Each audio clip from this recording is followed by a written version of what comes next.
Welcome to the 12th Horseshoe podcast on Surge Sports. Join alongside Jack Rizzo. I'm Elijah Weintraub.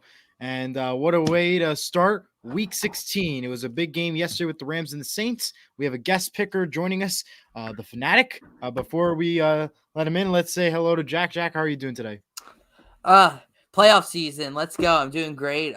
Christmas season, Christmas 3 days away. Yep. Hope you guys all have a very safe, happy, healthy holidays.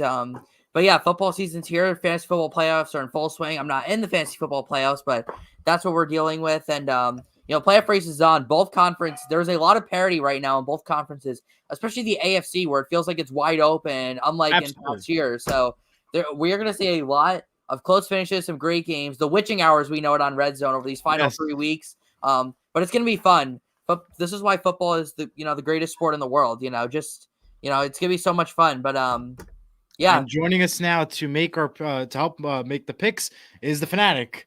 Welcome to the show. How you doing, 12th Horseshoe? Thanks for having me on. No problem. We're doing good. All right, so let's talk about last night, the Saints-Rams game to start up before we move on. The Rams took a victory over the Saints 30-22. It was a great game. The Rams had it at halftime, and then they kind of let the Saints let them in, and then the Rams took the victory at the end of the day. I'll start with you, Jack. What were your thoughts on that game last night? Well, first off, let me say that the game was actually an 8-point win for the Rams, and that's actually exactly what I had. I had a 27-19 victory for the LA Rams, and they didn't win by that, but they won by 8. So, but it was just an interesting game. I will say it's interesting the second straight week that the Rams would kind of let their opponent come back a little bit in the fourth quarter. We saw that a little bit with Washington last week. But again, this is a Rams team that I absolutely love. Puka Nacua is just having a crazy rookie season. This was a 5th-round draft pick from BYU that has just really had a great rookie season, kind of out of nowhere as well. Started with Cooper Kupp missing the early part of the season. And he's just really stepped in. 9 catches, 164 last night, and a score. He is, I believe, only 11 catches and just over 100 yards now from breaking Jamar Chase's he's the receptions away from Jalen Waddle's record and the yards away from Jamar Chase, both of which were set in 2021. He's still got 2 more games left to do it. But the Saints just continue to be an inconsistent team. I mean, they just made a number of mistakes last night. I don't think Dennis Allen is going to be the future coach here. I have a feeling he's going to get canned after this year, especially because they spent big money on Carr. This is a weak division, probably the weakest division in the NFL. And now they're on the outside looking in. That they do not control their own destiny to win this division. So it's been a rough season for the Saints, but it was a good Thursday night football game and one that had major playoff implications in the NFC. Absolutely. Both trying to either secure the NFC North spot for in the Saints case, or if not, for the Rams trying to get into the wild card spot. Mr. Fanatic, what are your thoughts on that game? Jackie stole my thunder. I'm sorry. Buku put me in the early hole in fantasy, and Allen, he should be gone. He should have been gone after the game. Don't even come back to the bus. We'll leave you here. Yeah. My opinion. I'm not stat guy like these guys, but that's interesting. Very interesting what you guys got going on. All right, let's go right into the picks now. We'll start off with the Saturday slate of games. Cincinnati is in favor by 3 as the Bengals take on the Steelers at 4:30 p.m. over on NBC. In regards to the Bengals, it's going to be a great game to watch out for. I'm going to be looking for a Bengals win in this one. I'm going to take the Bengals 29-14 in a big victory over the Pittsburgh Steelers in Pittsburgh, Pennsylvania. We'll go to Jack first. What is your pick? Don't count out the Pittsburgh Steelers. I know they've lost 3 straight. I know they lost to the Cardinals and to the Patriots, but it feels like every year this happens. Once you count the Steelers out, they just come right back. Mike Tomlin has still never had a losing season in the NFL, and I'm going to keep saying that until he does have a losing season. And, I mean, Pittsburgh, they could still finish this out. I mean, they have some good players. They have a good defense. They have TJ Watt, arguably the best defensive player in the NFL right now. They have a good running back tandem. They're at home in front of their fans. The more and more I thought about this, the more I thought, the Bengals have just kind of gotten lucky these last couple of weeks. I mean, they should not have beaten Minnesota last week. Minnesota kind of beat themselves, honestly. Dominated the Colts, I'll say that. But then they should have lost to Jacksonville on Monday night. And if Trevor Lawrence didn't get hurt, they probably would have lost. So I think their luck finally catches up to them this week. I think Pittsburgh takes this one in a low-scoring one, 17-13. Again, I know a lot of people are not going to agree with me, but the more and more I look at this, the Steelers are just a very unpredictable team. And yeah, that's just what I think. I think just don't count out the Steelers. Don't ever count out Mike Tomlin. especially with Mason Rudolph starting. I feel like he should have gotten the nod over Mitch Trubisky. So I can't wait to see what Mason Rudolph can do. So your pick is to steal. What's your score for it? So I said 17-13. Okay. All right, Mr. Fanatic. Again, he's stealing my thunder. Mason Rudolph is going to look like Rudolph the Red-Nosed Reindeer. Oh, all right. He's not an NFL quarterback. Cincinnati's on a winning streak now. They let Browning throw it now. Chase is out, but I'm going to give you the Bengals 24, Steelers 4 field goals 12. All right. Fair enough. Jamar Chase being out is big, though. That is definitely big news for the Bengals. Oh, yeah. So let's go to the next game. It's an exclusive game on Peacock at Saturday, 8 p.m. And by the way, the fourth quarter will be commercial free, with less than few commercials, as they say. Cincinnati is in favored by 3. Buffalo's in favor by 12.5. Buffalo's in favor by 12.5. So for my lock of the week, I'm going to take the Bills 28-22. I think the Bills are an incredible team. Chargers are not at that moment yet where they can win. They had a lot of coaching firings last week after their 63-21 loss to the Raiders. So I think it should be a good win and an easy one for the Bills. So that is why I'm going to make it my lock of the week. Jack? Yeah, it's kind of funny that the Chargers are trying to steal the Bills' strategy of getting blown out on primetime and then firing your coach and replacing it with the outside linebackers coach to take over. It's not going to work, though. The Bills are red hot right now, and the Chargers have nobody. I mean, speaking of the Chargers, I drafted Austin Eckler this year, and how disappointing was that? He's probably having the worst season he's had since 2020 when he was hurt. He was hurt a little bit this year, but he's been back now for quite some time, and he just has not looked very good. But hey, I mean, really, even if the Chargers lose this game, they've already won for the rest of the season because Brandon Staley and Tom Telesco are gone. But yeah, this isn't really much of a question. I have the Bills in a convincing 34-3 win. The Chargers defense, one of the worst in the NFL, and I don't really have much confidence in Easton to get much done against a ferocious Buffalo defense. So we'll go to you, Mr. Fanatic. What do you think about this game? Again, I think we're connected here.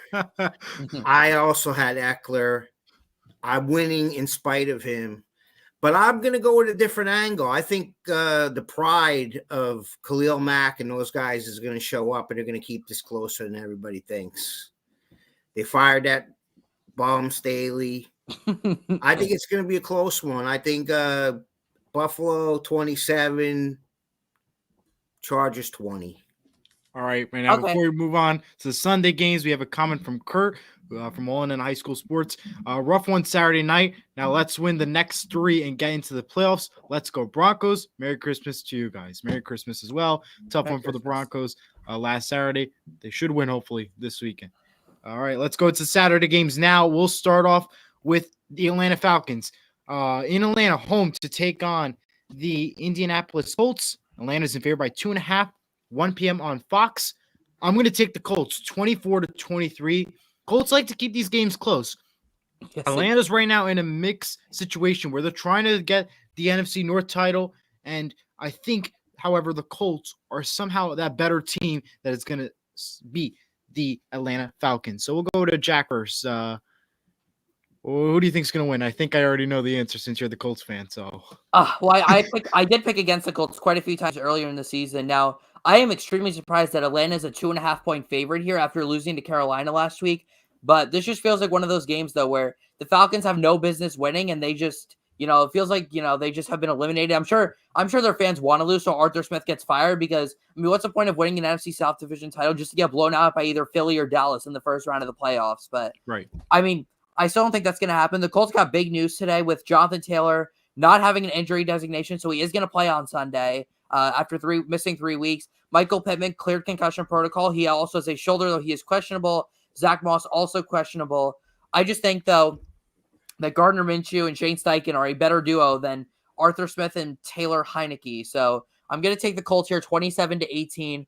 I think Atlanta's going to keep this close for a while, but I don't know. They just do like a lot of like weird stuff that I just don't understand what they do. Like not giving the ball to their star players, instead drawing up plays for Jonnu Smith and Tyler Algier. So instead of Bijan Robinson and Kyle Pitts, so they should be using these plays for. But yeah, I have the Colts 27-18. Big game for the Colts because the AFC South is wide open. We have a 3-way tie right now in the division. And yeah, that's what I've got though. So, Mr. Fanatic, what have you got for this game? Easy. Heineke. Colts 24. Falcons 17. All right. I like that pick. It's a good pick. It's a good one. All right, let's go to Green Bay, who is favored by 4. They're in Carolina to take on the Panthers, 1 p.m. on Fox. I don't know how much I can trust the Panthers. They won because they played the Falcons last week in some interesting conditions. So I'm going to go ahead and take the Packers in this one, a 28-14 game, an all-touchdown game in Carolina. Jack? Yeah, if there's a coordinator that's pretty much a lock to, I feel like, get fired this offseason, it would be Joe Barry, the Packers defensive coordinator. Just got humiliated last week by Baker in the Bucs, and the week before by Tommy DeVito, aka Tommy Cutlets. But sorry Panthers. You're not winning this game. I mean, the Packers should be fortunate that they're playing one of the worst offenses I've ever seen. Of course, Frank Reich was already fired, along with most of the Panthers offensive staff, and in a game where there should definitely be a lot of green in the stands. I'm going to take the Packers to win. I'm going to take them 23-21 to keep their slim playoff hopes alive. So I do have Carolina covering the spread if you're interested in that. But no, I've got Green Bay winning. I will say, though, start Adam Thielen in fantasy. I think he's going to have a big game here for Carolina. Mr. Fanatic? Green Bay, walkover. Carolina's got there too. That's it. They're not going to get another one. Exactly. And Green Bay, like Jack said, slim, but those guys are going to give it all for this week. They'll beat them 31-10. All right. Oh, yeah. Score on the fly. And by the way, CJ Stroud is out for this Sunday's game coming up for the Browns taking on the Texans, 1 p.m. on CBS. Cleveland is in favor by 3. I had this one already, so I'm going to go ahead and take the Texans for my upset pick of the week, 26-23. We have a comment here from Sarah. I'm under the weather a little bit, but getting a tiny better. Happy Christmas and Merry Christmas, and go Colts. Yep, that's right. That's one of my Colts friends. Very MPJ and JT back. That's huge. That is absolutely huge for us. I mean, we beat the Steelers by 17 without both of those guys last week. So imagine what we could do against Atlanta with them. But I'm not going to underestimate Atlanta, though, because I don't want to underestimate anyone, because the Colts always find a way to make these close. But back to the game that we were doing, Eli, the Browns-Texans. That is a game with massive implications. It's a great game as a Colts fan for me, because one of them has to lose. So it'll help our playoff chances really either way. But the Browns have just got that magic with them this season. They feel like a team of destiny, kind of like the Rangers were this past MLB postseason. I think Joe Flacco gets it done against the Texans, especially without Tank Dell and maybe without Nico Collins again. Browns, one of the best defenses in the league. Yeah, I've got Cleveland winning this 27-25. Just barely. The Texans covering the spread, but I do like the Browns in this one. And that's really all I've got. But you got the Browns defense in fantasy. You're definitely going to want to start them. I know Case Keenum delivered that magic against Tennessee, but Tennessee's defense is not good. This Browns defense is a top 5 unit in the NFL. Really, the only bad game they've had all year is the Colts game when they gave up 38 points to them. Right. But I've got the Browns winning this 27-25. But it's anyone's game though, really. All right, Mr. Fanatic. Okay. Again, I'm gonna have to disagree with Jack this time. All right. Cleveland is too much for them. That pass rush is going to be too much, and they got a guy who's closer to my age than the other guys on the team's age, and Joe Flacco. Which looks like vintage Joe Flacco. I got to give Cleveland Browns 27. Texans 14. All right. It's a close one. We'll see how that goes there. Before we move on to the next game, forgot to mention that Atlanta Falcons were fined $75,000 and Arthur Smith $25,000. And the reason why is because of week 7, they did not report of the Bijan Robinson out in an injury, not playing as great versus the Bucs, that he was not feeling correct. So they were fined over $100,000 between the Atlanta Falcons and Arthur Smith. Next game on the list, we'll go Lions versus Vikings, 1 p.m. on Fox. Detroit is in favor by 3. I'm going to take Detroit, taking the victory over the Vikings, 25-15. and I think that it's going to be a good game for the Lions. The Vikings are an okay team, but I think the Lions are definitely going to be back at the throne, back on top. They had a huge win last week versus Denver. They can do it again. So I'm going to take the Lions 25-15. Jack? Yeah, this game just feels so unpredictable. The Vikings are a very unpredictable team. You'll never know with divisional games. I mean, I know the Vikings really should have won last week against Cincinnati. They have many wins. They have many losses that should have been wins. I mean, you go back, you look at a lot of the games that they had early in the season. Meanwhile, the Lions have struggled here in the second half, but that win against Denver on Saturday was huge for them. I think they're going to carry the momentum here into Minnesota. But a bit of a low-scoring game. You've got a really good You got two underrated defenses, but I've got the Lions 26-19. The Lions, by the way, getting C.J. Gardner-Johnson back from the injury he had earlier in the season. That is huge for that secondary, especially when you're playing Justin Jefferson, Jordan Addison, and T.J. Hawkinson. So that is a big player for the Lions to get back, and I've got the Lions winning. All right, Mr. Fanatic. I got 3 quotes for this one. The Viking season's going to be over. Sorry, Mrs. Fanatic. Nick Mullins is your quarterback. Enough said. This is the Lions' year. They're going to win the North. Nothing. 27-20. All right. Yeah, if the Lions win this game, I believe they do. They clinched the division with a win this week. Yes, they do. It's over.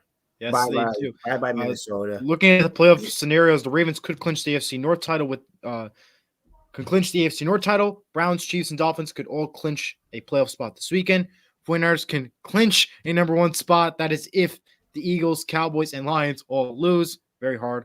And the Lions could clinch an NFC North title plus make the playoffs. So that's a lot on the line this weekend for them. I believe the Ravens are the only team in the AFC right now that has clinched a playoff spot. Yeah, I believe you're right. Yep. Yes. All right. Next game where Zach Wilson's going to be out because he has a concussion. And the Jets are unfavored by 3 over the in home versus the Commanders, 1 p.m. on CBS. I'm going to take it by the spread. Give me the Jets, 17-14. I think the Commanders are not really a trustworthy team. The Jets play their games well and not play their games at times. At this point, they're out of the playoffs, so I think they just want to just win games at this point. So I think I'm going to give it to the Jets to win 17-14. Jack? Yeah, I actually changed this pick. As soon as I saw Zach Wilson, and the more I thought about it, the Commanders are, of course, this is the Washington Commanders we're talking about. They're going to screw up their draft position and get a meaningless win here in Week 16 over the Jets. So I've got the Commanders winning 23-19. I don't really care if it's Sam Howell or Jacoby Brissett playing. I know this is a good Jets defense, but this is also a horrible Jets offense. One that was sacked 6 times and had 2 turnovers last week against Miami. This is really honestly anybody's game, but I'm going to take the Commanders here 23-19. But Mr. Fanatic. This time I'm going to agree with you, Mr. Jack. All right. One reason. Who's the Jets quarterback? Who? No, it could be me. You never know. They could call me. I live right by the stadium. Yeah. And I know Sam Howell had his ups and downs, but if it gets dicey, Brissett can pull it out. 2017 Commanders. All right. Let's go to an interesting game. Seahawks versus Titans, 1 p.m. on CBS. Seahawks are in favor by 3.5. Geno Smith is off the injury report, so he is expected to possibly play this weekend. So that is a good, depending on who they start, whether it's Locke or him.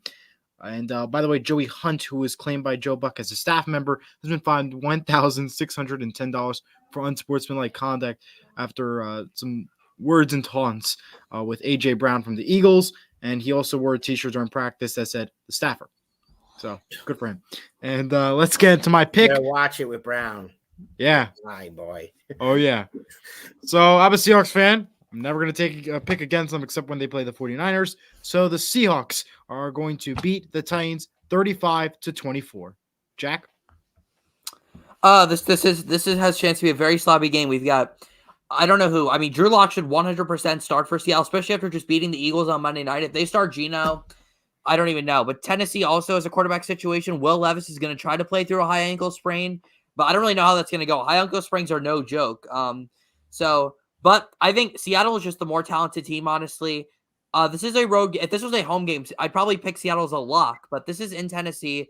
but that does not matter. I'm still taking Seattle to win this pretty convincingly, 28-13. I think their defense really starts stepping up in this game, and I think Seattle's a good game. I think DK Metcalf is a good player to start in fantasy this week, but Absolutely. Fanatic, you can give your opinion on that. What spread do you got on that game? Seattle's in favor by 3.5. That hook's got me. I think Derrick Henry's going to try to prove something for another contract because he's a free agent. Seattle's going to win it, but it's going to be a nail biter, 24-21. All right. Nail biter game. They're Texans. Titans are going to win it with the hook. The spread. All right. Okay. Let's go to Tampa Bay, who's in favor by 2.5 as they're home to take on the Jaguars, 4 or 5 p.m. on CBS. I'm not a huge fan with the Jaguars, especially with Trevor Lawrence not as out, obviously. So I'm going to take the Buccaneers 24-21. I think the Buccaneers are the better team. Buccaneers are also trying to fight for that number 1 spot. So that is why I'm going to take the Buccaneers to get a win this weekend. I love Baker Mayfield. I have always loved Baker Mayfield ever since going back to his days at Oklahoma. And I have just rooted for this guy pretty much his entire career, but especially this year since so many people doubted him. And he's got the Bucs right now in position to win the NFC South Division title for a 3rd straight year. And Baker was just so, I can't believe the Browns treat him that way. They just kind of forced him out for Deshaun Watson, especially because Baker is their only playoff win in their history since being reinstated in 1999.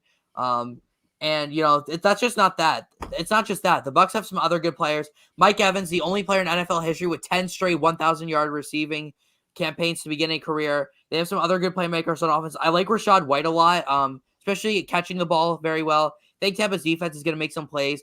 Give me Tampa Bay to win 33-23. Yeah. And if Jacksonville loses this game and one of either Indianapolis or Houston wins, then Jacksonville will be out of first place in the AFC South, I believe, for the first time since week 3. Yeah. So it's a big game for really all of for both the AFC and the NFC South. For the whole South, it's a big game. But I've got Tampa Bay by 10, especially because Trevor Lawrence might not play. He's in the concussion protocol right now. So we got to be aware of that situation. Mr. Fanatic. Again, Jack stealing the thunder from the Fanatic. He's a little shake and bake fan of Baker Mayfield. Guy got a raw deal in Cleveland. There's no doubt about it. And no Trevor Lawrence. They can't take advantage of the weak Bucs secondary. Yeah. So CJ Beathard. Nope. Lawrence is definitely out. Yeah. I know you guys got your locks going, and I'm just a guest, but that's just my lock. All right. Put that on me. Add that for the lock. I would have Tampa winning by more. Or here's my thing. If Todd Bowles was not Tampa Bay's head coach, and if they had Bruce Arians back, I would have them as a dark horse team in the NFC. But with Todd Bowles, I can't trust them. Well, really? I agree with you there, but this week they're going to win it. They're going to win this week. That's it easy. I'm glad we all agree on that because I really think it's going to happen. Lock that baby up. Absolutely. All right, let's go to Chicago's in favor by 4, home to take on the Cardinals, 4:25 p.m. on Fox. I think that's an easy one. I'm taking the Bears, 26-18. It's going to go over the spread because it's the Bears and it's the Cardinals. Bears look like the better team, so I got to take the Bears, 26-18. I can't trust Arizona getting a victory and hurting their chances of the draft pick, so I'll give it to Jack. Every game the Bears have won this season, I've not picked them to win. They're the team that drives me the most crazy in the NFL. I had them beating Cleveland last week. They should have had a 10-point lead in the 4th quarter, dropped a Hail Mary at the end of the game, but there's no way they're going to lose to Arizona this week. Give me Chicago 24-22 at home.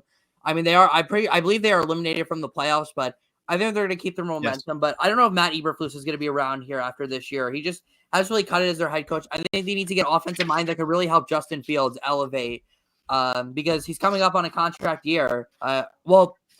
Next year is his final year. Then with the 5th year, the Bears have to decide after the season if they want to pick up Justin Fields' 5th-year option or not. But we'll see what happens. And Bears are not eliminated yet. They could be after this weekend. They're 5-8, 5-9. Chargers and Giants are also not eliminated. Same record as the Bears. Mr. Fanatic, what's your pick for that one? Okay, I'm gonna disagree with Jack. And I'll let the cat out of the bag. I'm a former Bears fan, longtime Bears fan. But unlike people, Joe Beningo and BT on the radio and Joe Beningo, the Jet fan, it's not worth getting aggravated. The Bears will find a way to lose the game. They'll probably draft a quarterback, and the Fields will go to another team and be great, and the other guy will be average. So it's their luck because, again, I'm out. Brian Urlacher was my favorite player. He's retired, so I just couldn't take the stress no more. Arizona's going to upset him 24-23. That is. Speaking of Justin Fields, let me just say that if he leaves Chicago after the season, I love him with the Atlanta Falcons. If they could get him in Atlanta in a run-first offense with some good weapons, and you could get like a Ben Johnson in there, a really strong offensive-minded coach that's not Arthur Smith, the Falcons could be dangerous for years to come. But getting a little too far ahead of myself. But that's everybody's fear that he's going to go to another team and play good. The Raiders are a rumor too. Right. I like the Falcons a little more than the Raiders, but I could see Vegas too. But Chicago might want to get him out of the conference. Yeah. That's true, yes. But this talks, money and draft picks talk. So that's true. All right. Let's not talk about the Bears anymore. Move on. I don't want to talk about them either. Yeah, me neither. We're done. Let's go to a very good Sunday afternoon game. Miami in favor by 1.5 home to take on Dallas, 4:25 p.m. on Fox. I know the Cowboys are a good team, and I think they are going to stay a good team because keep in mind, the Dolphins have not beat a team yet over 500. They play all teams that are like, they already lost, not have a playoff chance. I can't trust the Dolphins. I can trust the Cowboys in this situation. I don't know how much I can trust the Cowboys in the playoffs because I don't know how they will be against these tougher teams. However, against the Dolphins, it should be a good win. So I'm going to take the Cowboys 32-28. Jack? Well, both these teams don't have gotten a lot of slack this year because they can't beat any good teams. We know that one of these teams is going to shut up the haters this week. In my opinion, though, I like the Miami Dolphins at home. If this game was in Dallas, I'd pick the Cowboys for sure. But this game is in South Florida in the Florida sun. Miami has one loss at home this season, and that came against Tennessee. Crazy enough, but give me Miami in this game, and I'm taking them pretty convincingly as well. I have them 35-21 over Dallas. If Tyreek Hill is back, I mean, Deron Bland, I know this guy just set the record for most pick sixes in a season, but he's also one of the worst cover corners in the league. He's given up a ridiculous amount of yards this season. Reminds me of Trayvon Diggs in 2021 when he had like 11 interceptions, but also gave up 1,000 yards in coverage. But give me Miami. They underrated defense too, low key there in South Florida. So give me the Dolphins.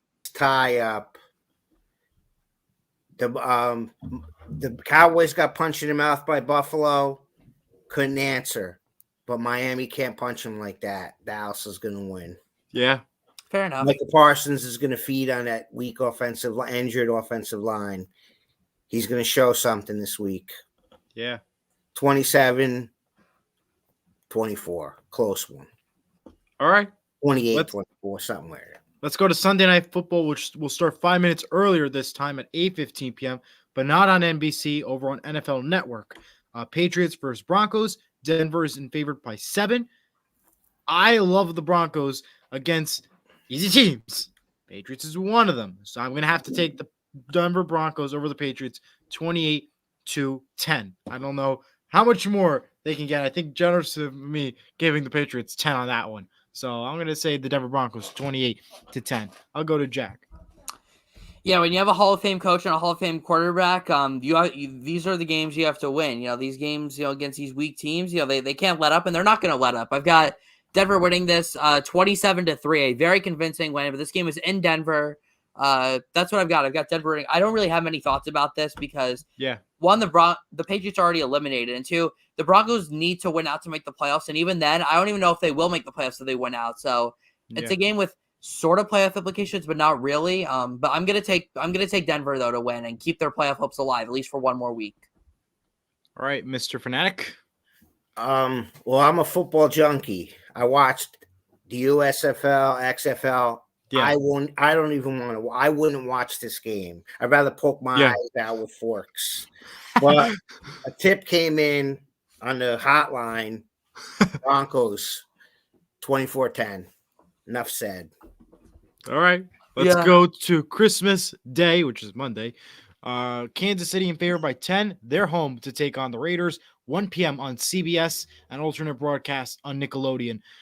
I'm going to take the Chiefs on this one, 24-18. I know you can't trust the Chiefs as they've been losing a few times. However, it's the Raiders we're talking about, and the Chiefs are looking for a win, possibly for a divisional win, possibly for a playoff spot, which they will get. So I'm going to take the Chiefs on this one, 24-18. Jack?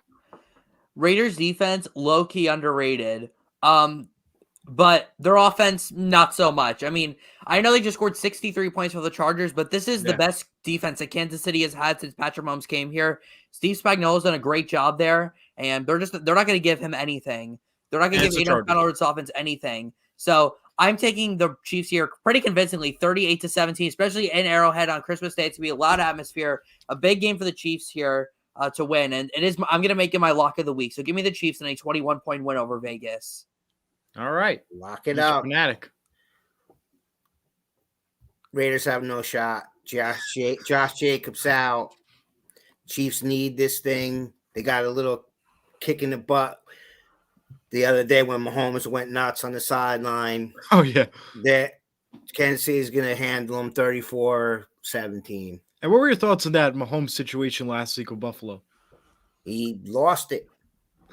I mean, Tony wants the referee to tell him where to line up. How long you been playing football since you were 9 years old? Come on. Exactly. I totally agree. And then he just dropped an easy pass last week that led to an interception. I originally thought, like a lot of people did, that he was mad at Tony. He was going after the referee. The referee did what he had. He had no choice to do. Yeah, it was offside. Kansas City is getting a little bit better right now, and the Raiders. No, Jake. Can't trust. Forget about the Charger game. Forget it. Yeah, that's a joke one. They won. All right, but let's go to Philadelphia, who's in favor by 3.5 home to take on the Giants. 4:30 on Fox. 13.5, Eli. You said 3.5. Oh, 13.5. Oh, sorry. 13. I was going to say they're only favored by 3. It was 10. Now it's up. Yep. Yeah, 13.5. Yeah. Now it's either one. All right. So for my survivor pick of the week, I'm going to take the Eagles, 42-12. I'd be nice to give the Giants 12 because the Eagles, they're hot when they play good teams and easy teams like that. So they will be able to put up 42 points. Giants, they're lucky to put up 12. So 42-12 would be my final for my survivor of the week. This is a must-win game for the Eagles. I don't care if they're 10-4. I don't care that, they're pretty much in the playoffs. I mean, it feels like there's no chance they miss it, especially with the Giants, Cardinals, and Giants again as the final 3 games. But if they want to win the NFC East, they're going to need to win these games. And they're going to win here at home 22-12. I'm also making it my survivor pick of the week. This game is in Philly. This 3-game losing streak has been rough. I think Brian Johnson is not the answered offensive coordinator. I think they're really missing Shane Steichen right now, who's now the Colts head coach. But I still have them winning here. I mean, there's just no chance that Tommy DeVito actually wins this game or whoever's starting for the Giants in this game. So give me the Eagles in my survivor pick of the week. And if they do win, it changes everything. Mr. Fanatic. Philadelphia needs it. I know they're grasping at straws, changing defensive coordinators from Desai to Patrick. Yeah. I mean, I forget what's his name. The Uh, guy that used to Matt Patricia. Is yeah. the DC now. But if you change the DC, Slay's out. He's the big part of your secondary. But the Giants, the Eagles like cheesesteaks. They like cutlets, chicken cutlets too, Tommy. They're coming for you. Oh, yeah. Eagles 31, Giants 10. All right. Let's go to the final game, which is highly anticipated to watch on Monday night. San Francisco and favored by 5.5, home to take on the Raiders. 8:15 p.m. Ravens. The big one. Big one. Yes. Big one. That is only on ABC. Super Bowl preview. Yes, it is. Even the logo agrees with it. The Super Bowl logo agrees with it. A lot of people are saying it. A lot of people that bet that move the lines. Trust me. I hear this whispers. Yeah. All right. Well, that game's exclusively on ABC. It will not be on ESPN due to the NBA coverage. So I don't know if anybody else can beat the 49ers. I know the Ravens have an incredible defense, but the 49ers and Brock Purdy, when they're hot, they stay hot. So I'm taking the 49ers 26-23 in a very, very close game in San Francisco. Jack? Yeah. In my opinion, to beat the 49ers, I think I'd prefer to have a good defense over a good offense. And the Ravens offense is still good, but that defense is really the strong suit of that team. We saw the Niners struggle in that 3-week span from week 6 to week 8 against 3 top 10 defenses in the NFL. And on Christmas Day, despite being home, give me Lamar Jackson, who should be the MVP this year, and the Baltimore Ravens 24-20. My upset pick of the week. It's going to be like what Tony Romo said in the Bills-Chiefs game last year. And what do you think would be a high shootout? It's more like a 24-20 game. That's exactly what the score was in that Bills-Chiefs game. I'm going to apply the same thing here. So it will be 24-20 in favor of the Baltimore Ravens. Mr. Fanatic. I think the 49ers are going to be able to squeak one out. With the spread, I'll take the Ravens and keep it close. 27-24. All right, very close game, and that will wrap up the Week 16 picks. Mr. Fanatic, thank you for joining us. We really appreciate you coming on. All right, fellas. Let me give a quick shout out. Yeah. To my if anybody's interested in my channel, it's a variety because I mean there's so many sports guys. If you like sports, listen to these guys. Look what they just did. They had a great show going here. I talk about everything, music. I mean, it's all ages, anything goes. Its opinions are like on YouTube. The Fanatic.